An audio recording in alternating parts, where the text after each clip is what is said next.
आंधळ्यानं देखिले भैऱ्यानं ऐकिले पांगळ्याने पाठलाग केला.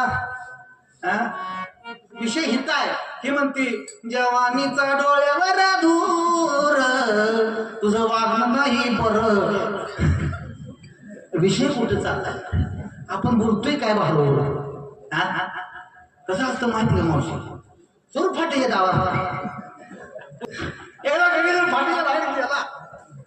गडी फाटीच्या बाहेर गेला काका. चोर फाटीमध्ये काय म्हणते त्याला? आता बाई आमच्यासाठी चोर फाटी खेळते.